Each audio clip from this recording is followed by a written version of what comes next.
नमस्कार. माझ्या किचनमध्ये तुमचं स्वागत आहे. तर आज आपण उंबर वडीची भाजी करणार आहोत. ऑइल फ्री, कसलंही तेल जाणार नाही ह्याच्यामध्ये. एकदम साधी सोपी आहे, खायला पण खूप भारी लागते आणि लवकर होणार आहे.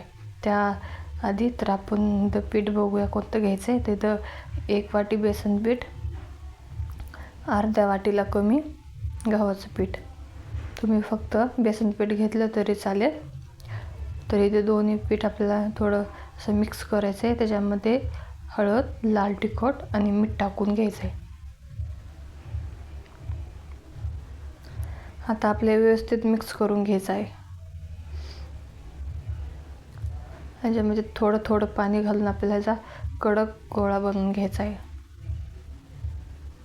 खूप पातळ नाही ठेवायचं. पातळ ठेवला तर मग आपल्याला उंबर बनता येत नाही. तर ह्याला कोणी मोदकाची पण भाजी बोलतात, उंबर पण म्हणतात. आमच्या इकडं उंबराच्या वड्या म्हणतात.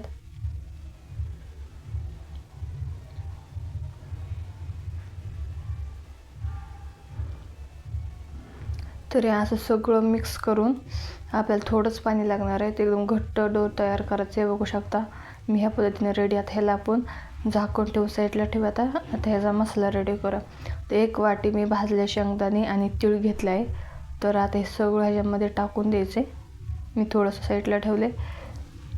तर त्यानंतर ह्याच्यामध्ये खूप सारा लसूण टाकायला. लसूण जास्त टाकला तर खायला भाजी भारी लागते.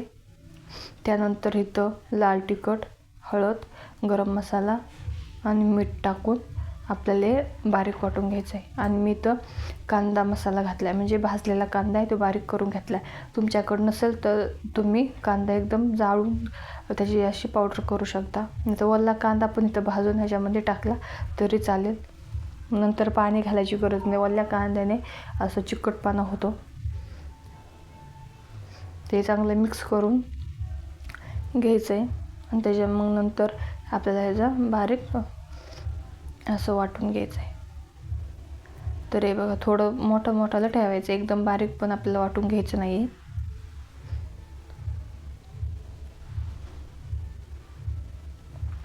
तर आता एका ताटामध्ये आपण काढून घेऊया.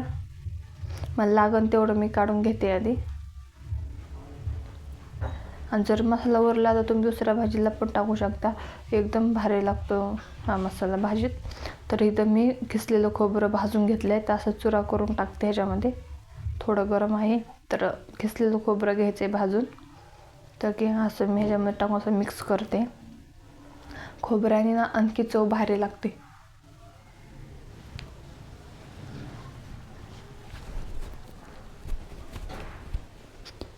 हा थोडंसं पाणी टाकून ह्याला मिक्स करायचं, म्हणजे थोडासा ओलावा आला पाहिजे ह्याला.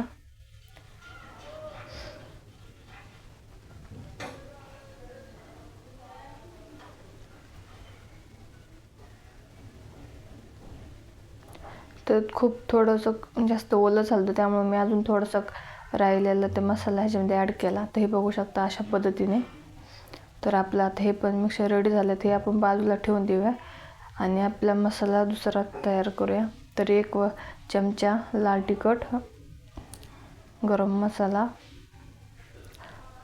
हळद एवढंच घेतले आणि थोडासा काळा मसाला.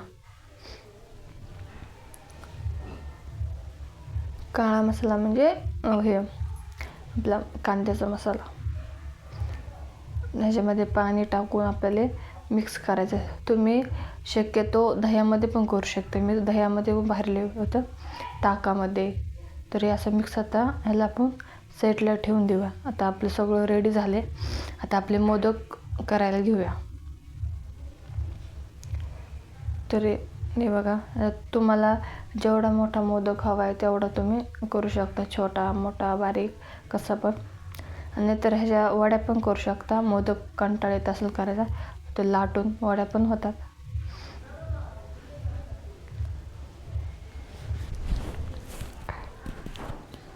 ते आपण गणपतीला मोदक करतो सेम तशीच पद्धत आहे, काहीच बदल नाही आहे. अशा पद्धतीने ह्याची वाटी करून घ्यायची. खाली थोडंसं जाड ठेवायचं आहे. ह्याच्यामध्ये खूप सारा मसाला घालून घ्यायचा. जास्त मसाला घातल्याने खायला एकदम भारी लागते.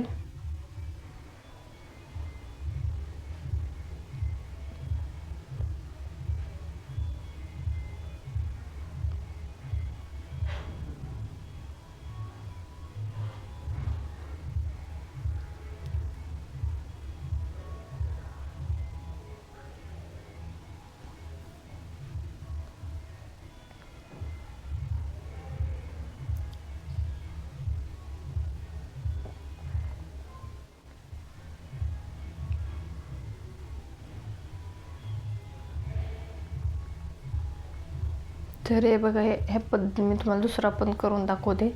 तर आपल्याला असा बनवून घ्यायचा आहे आणि सगळेच मोदक मी असे रेडी करून घेणार आहे. एकदम सोपी रेसिपी आहे. फक्त मसाला एकदा करून ठेवला की लगेच जेव्हा आपल्याला भाजी खाऊ वाटते तेव्हा फक्त मळून घ्यायचं पीठ आणि रेडी. तर हे बघा, रेडी झाले आपले मोदक. आता आपण याचा रस्सा करून घेऊया. तर इथं गॅसवरती मी कढई ठेवली आहे, पितळाची कढई आहे.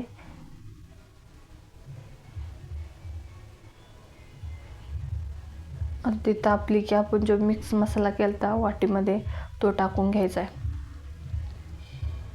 तुम्ही इथं कढीपत्ता, जिरं, मोहरी टाकू शकता. आणि जो थोडासा मसाला राहिला होता तर तो मी थोडा पाण्यामध्ये मिक्स करून टाकला आहे. थोडासा राहिला होता, काहीतरी 3-4 चमचे, त्यामुळे मी टाकला आहे. जास्त राहिला तर टाकू नका, कारण की भाजी घट होईल आणि तुम्ही दुसऱ्या भाजीला टाकू शकता. तर ह्याच्यामध्ये पाणी टाकून आपल्याला थोडंसं घट होऊ द्यायचं आहे.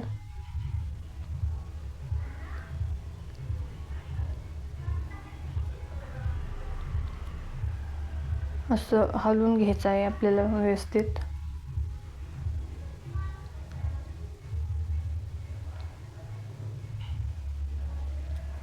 तर हे पहा, किती भारी आपली ग्रेव्ही झाली. ग्रेव्हीच म्हणता येईल. आता तुम्हाला जेवढं हवं आहे तेवढं तुम्ही ह्याच्यामध्ये पाणी ॲड करू शकता.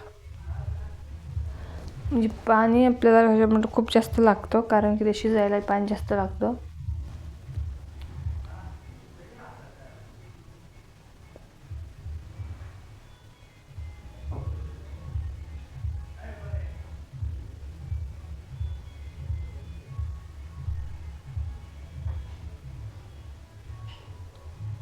तर हे बघा, आता ह्याला असं तर मस्त उकळी येऊ द्यायची आपल्याला.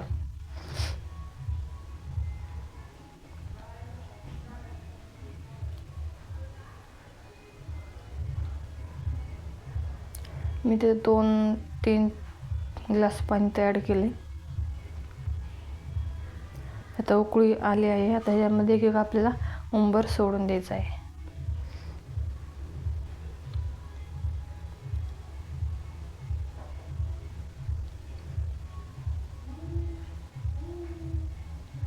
तर मी सगळे उंबर ह्याच्यामध्ये टाकले आहेत. आता आपले व्यवस्थित मिक्स, म्हणजे खूप याला हलवायचं नाही, नाहीतर ते असं हे होते, तुटते. थोडंसं काहीतरी हलक्या हाताने मिक्स करायचं आणि ह्याला 5 किंवा 8 मिनटं ह्याला थोडं मंद गॅसवरती शिजू द्यायचं आहे. ह्याला खूप हलवायचं नाही. आणि कोथिंबीर असेल थोडी वरून टाकायची. तर आता आपण ह्याला शिजू देऊया. थोडं फुल गॅसवर शिजू द्यायचं, त्यानंतर बारीक गॅस करायचा.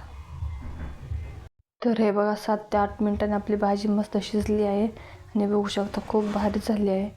रस्सा पण खूप म्हणजे असा घट्ट पण नाही झाला. चला आपण आता सर्व करूया. तर हे बघू शकता मस्त आपली उंबर भाजी रेडी झाली आहे. तर दिसण्यावर जाऊ नका, म्हणता की दिसायला खूप चांगली नाही तर खायला कशी लागेल. खायला खूप भारी लागते आणि नक्की ट्राय करून बघा. ऑइल फ्री भाजी आहे. तर तुम्हाला हा व्हिडिओ कसा वाटला मला कमेंटमध्ये नक्की सांगा. आणि थोडे कट करून दाखवते. हे बघू शकता आतमध्ये मसाला खूप असा म्हणजे भारी आहे, असं राहिला कसा पण असा ग्रेव्हीमध्ये मिक्स झाला नाही आहे. एकदम साधी सोपी रेसिपी. भेटूया नेक्स्ट व्हिडिओ. तोपर्यंत बाय.